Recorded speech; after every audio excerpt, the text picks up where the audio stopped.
Okay, we're looking at the small robot company today, which is in the agri-tech business, and it's been featured in lots of these magazines: CNN, The Economist, The FT, Financial Times, TechCrunch, The Times, The Telegraph, Reuters, and Wired. I've already invested in these guys, but I'm going to go through this. The cereal farming market is a $1.6 trillion market, with Meta, the company I actually work for, and Tesla's valuation combined. 75 million hectares of progressive cereal farmers are willing to pay for a sustainable farming model with lower inputs. It's also in serious trouble. $800 billion of pollution costs, 20% greenhouse gases, cost of machinery, topsoil lost by farming, intensive farming, and $1 billion lost in earnings. So the small robot company are looking to solve this. They're also looking to solve this 90% of chemicals that are wasted in farming. And if you're interested to get involved in investing in eco companies that are in the agri-tech and robotic space, this might be the one for you. Small will do to the tractor what the tractor did to the horse. We're delivering a service of robots. Continue watching. I'm going to be adding my insight and analysis throughout and give my opinions on why I invested a little bit later on. This will the robots will reduce the variable cost of production for wheat farmers by as much as 66% with no capital expenditure. We call this per plant farming. Okay, some technical problems. 1 second. There we go. Basically, they use computer vision to look at everything on a per plant level, which I think is very sophisticated, the level of detail. So they're looking to understand every plant, whether it's diseases or deficiencies or nutrients.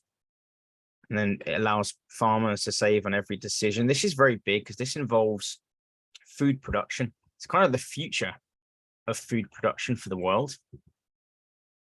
And there's a kind of acting element to it. They can get rid of weeds, and it's kind of profitable regeneration or regenerative farming at scale in a kind of green way. I think it just like shoots a small bit of flame onto the weeds, which kills them in an effective way. The next gen fleet is fully autonomous. It's in production. It's performance and there's a platform to scale, and it changes the size of the robots to fit any crop.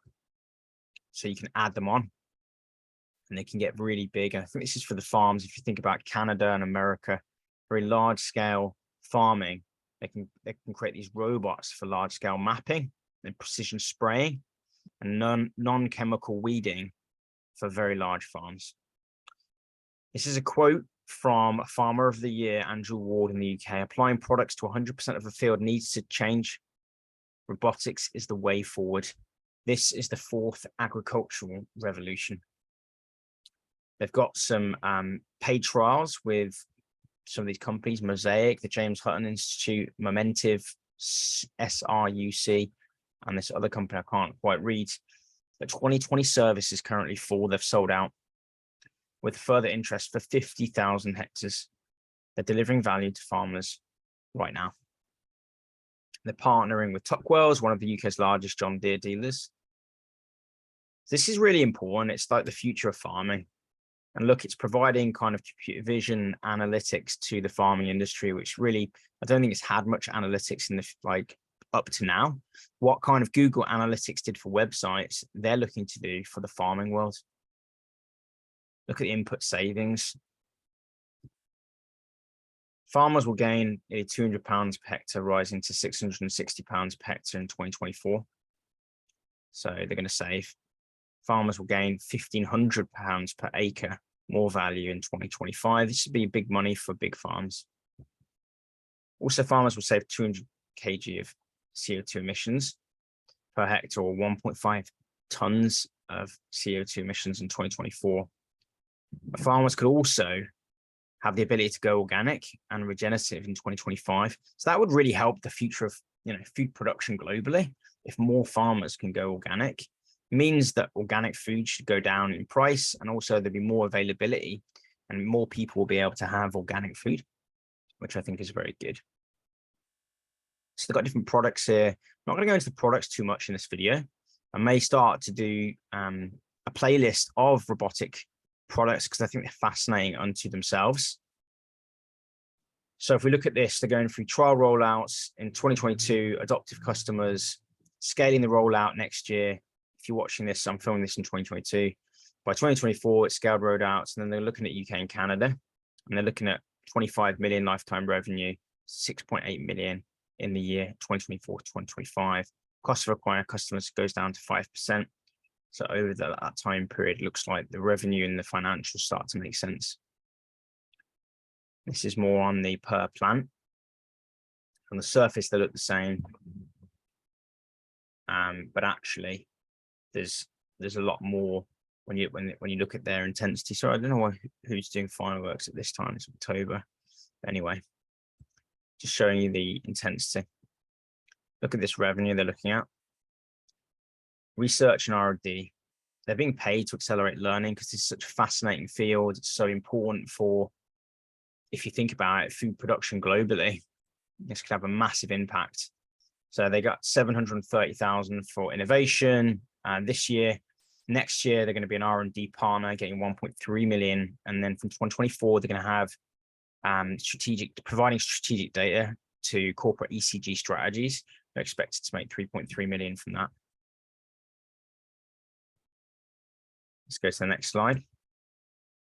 The go-to-market is in the UK, Southwest England, and then this year and next year, the UK-wide with an expected 3.1 million annually recurring revenue. And then by 2024, 2025, adding Canada for 20 million in annual recurring revenue. Obviously, the hectares goes up here. They're going into industrial farming and large-scale farming from 1,000 up to 40,000. And then when they add the US, the EU, and Australia, it goes up to 464,000 hectares and 100 million in annually recurring revenue. Doesn't say their margins here, but let's just assume that it's 10, 20% margins. I think it will be higher actually, because it's like a software as a service play mixed in with robotics, which a lot of the companies I invest in have that attribute, certainly in the angel investments that I do. Not quite with the listed equities and shares I buy, but for the private markets, which, this is one of the private shares that I invest in. They have that attribute that they're kind of a mix between robotics and software as a service. They could be looking at 50% earnings off of this in the future, potentially as high as that because of the software as a service element. But even if it's just 20%, 20 million at a 20x price to earnings growth ratio, they might be valued at 400 million. I don't know what they're valued at now, maybe 20 million. So that'd be a 20x return if they're able to actually get to there.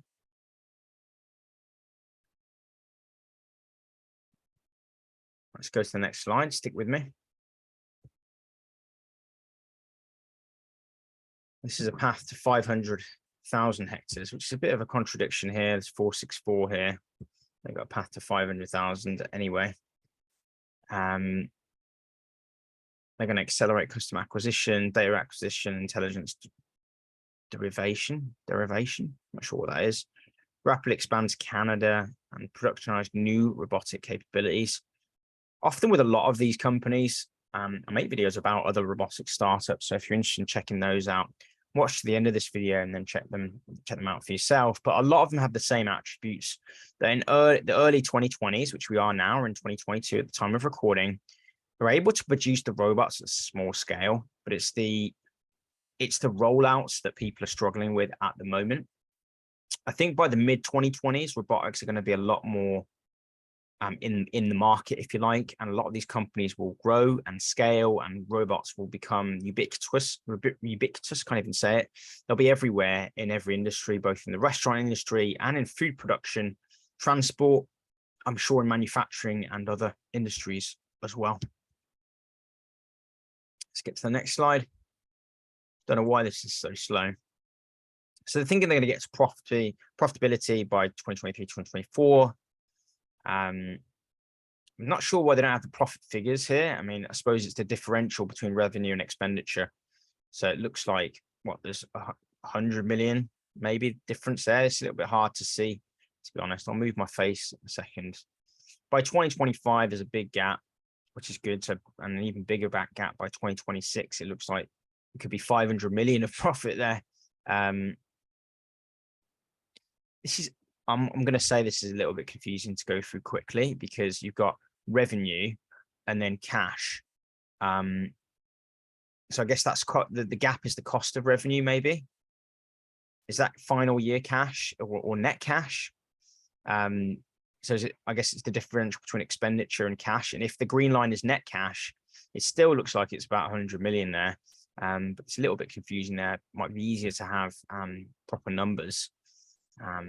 Anyway, if it is 100 million by this year, 50 to 100 million, they could be valued in the billions, but hard to tell. Let's go to the next slide. What's next? Well, we talked already about this kind of R&D funding, which is great. So they're going to look at identifying more plant species and disease species and detection, etc., more non-chemical weeding and precision spraying. This is them compared to their competitors. So they obviously have, I'm going to move me a little bit, and I'm going to make me a little bit smaller here so that I can maybe fit somewhere. Here we go. Thanks for bearing with me. So obviously they do better than their competitors, it looks like. Obviously, some of these things I don't understand. I don't know what pre-symptomatic disease is. I guess that's early signs of disease. Nobody's doing that. But it looks like they're going to be doing that by 2024. If you're watching this in 2024, maybe they'll have an update. If you haven't already, consider subscribing so that you get actually notified about some of these exciting startups, which I personally invest in and provide updates on. Just a note, as I make more and more videos about startups, my capital doesn't stretch to invest in every startup in the world, but I'll still be as transparent and give my insights and analysis and logic applied as best I can to all the companies I can cover. I'm not a financial advisor. This is just my logic and opinion, essentially. So look, from this deck, it looks like they do more than other people. Now, to make a very valid and due diligence led and very strong strategic decision, you'd want to understand precision AI, green eye technology, agri, Intelli, and John Deere. I know John Deere, they're the manufacturers of tractors and farming equipment, etc. So they're the laggards, if you like. But precision AI, I think I've seen videos on. They're featured in a lot of farming robotics videos online and whatnot. Small aren't at the moment. So I think they need to be thinking about that. But overall, the functionality looks pretty good. Let's go to the next slide. This is their team. I'm going to move me. So they've got, and I apologize if I pronounce some of these names incorrectly. David Moser as a CTO, the founder, Ben Scott Robinson, another co-founder, Sam Watson-Jones, is a fourth generation farmer, used to work for Accenture. Ben used to work for the OS, the Ordnance Survey, which is a mapping technology platform. David Moser used to work for Blatchford. Tom Walters, the head of intelligence, used to work for DeepMind and Google, which is fascinating. Ross used to work for Hummingbird Technologies.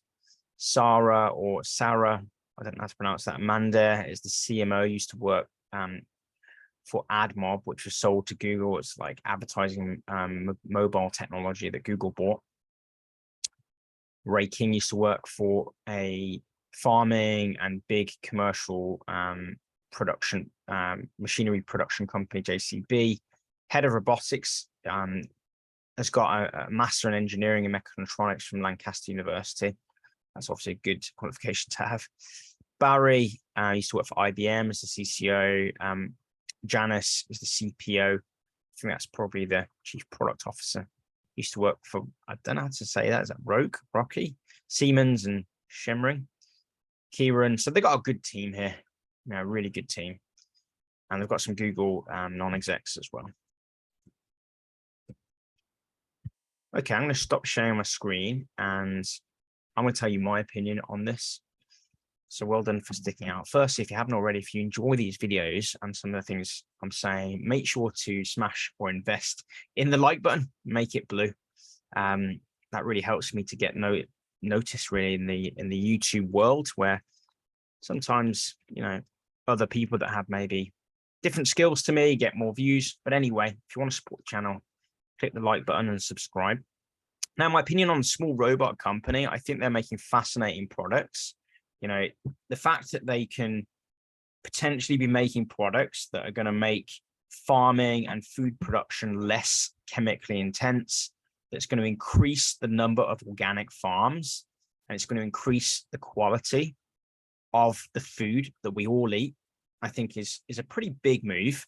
And if they're able to do that, I think it's going to be revolutionary, and it's going to help the health of many people around the world, probably hundreds of millions, if not billions of people. So this could be an actual generational company that might fly under the radar, because if it is able to execute correctly and efficiently, the change that happens, we won't necessarily be cognizant of. But if there's more organic food that's cheaper in the world in the next 5 to 10 years, so anybody watching this video in 2025 or 2030 or 2035, it might be down to the fact that companies like Small Robot Company have made precision weeding and the reduction of chemical usage in large scale industrial farming possible. So I think that's a fascinating vision to back. That's one of the reasons I backed it. There's some concern in the Crowdcube platform that they're going to spin off the Canadian and American brands. And I've vocalized my concerns about that, because if we're funding the UK branch, there is some risk that founders can create new companies, and that you don't get the original investors don't get the benefits of those companies. But hopefully they'll create kind of subsidiaries underneath the Small Robot Company, and as they grow, the original investors from Crowdcube will still have access to all those other companies. Overall, what's my opinion? I think I like their technology. I've seen their products. They have a range of robotic products, and I like them.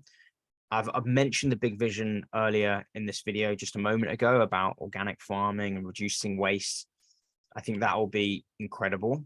And I just like the idea that if you're a farmer, the robotic technology and automation and analytics is going to kind of provide a real boost to farmers. I know for me, I work in marketing, I work for Meta, and when I started working in the marketing space, I just loved the fact that there was so much technology that gave you so much data and analytics. And there will be some young farmers out there who will be frustrated that there isn't a lot of data in farming. And the Small Robot Company, with a strong team, seems like they're going to be able to bring analytics to the farm.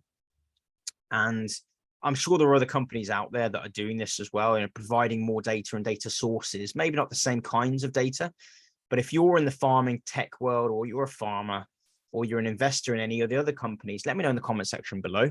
Keep me honest, because I'm just an investor, and I just like to do research. But it seems to me from this point in time in 2022 that the Small Robot Company could be providing these kinds of per plan analytics, and might be the only company, one of the only companies in the entire world that are looking to do this. And I think that unto itself is a fascinating thing.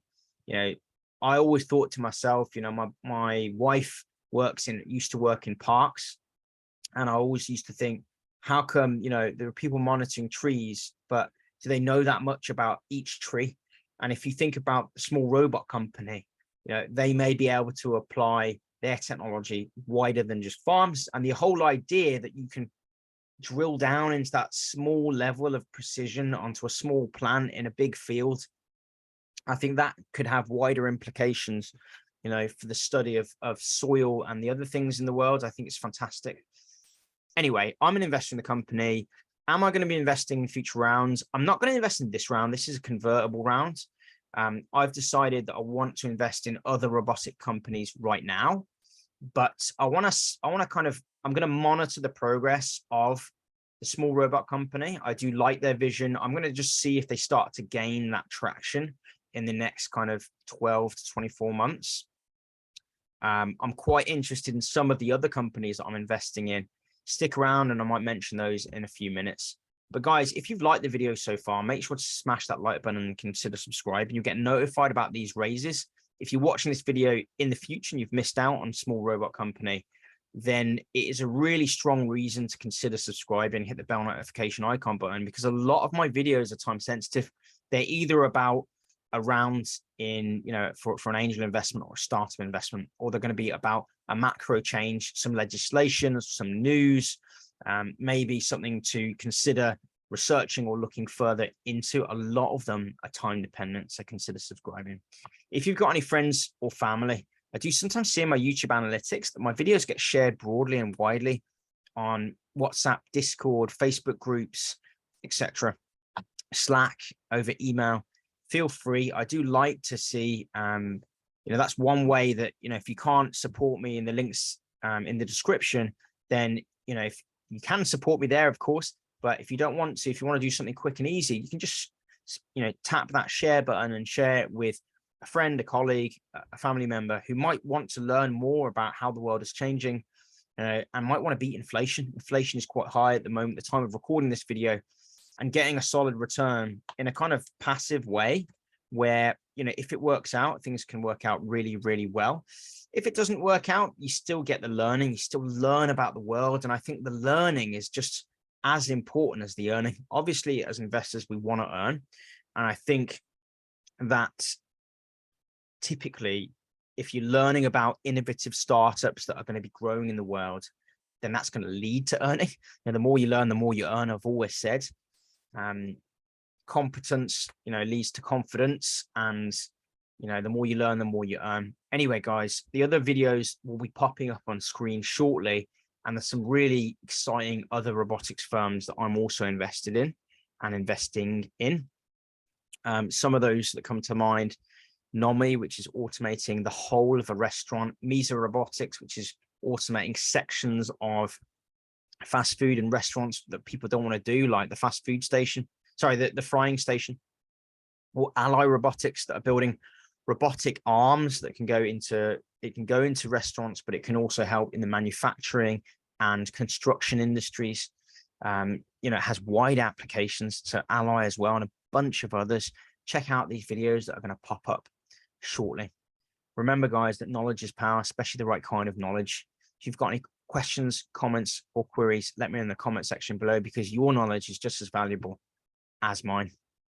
Knowledge is power, especially the right kind of knowledge, and progress is everything. I'll see you guys in the next upcoming video. Take care.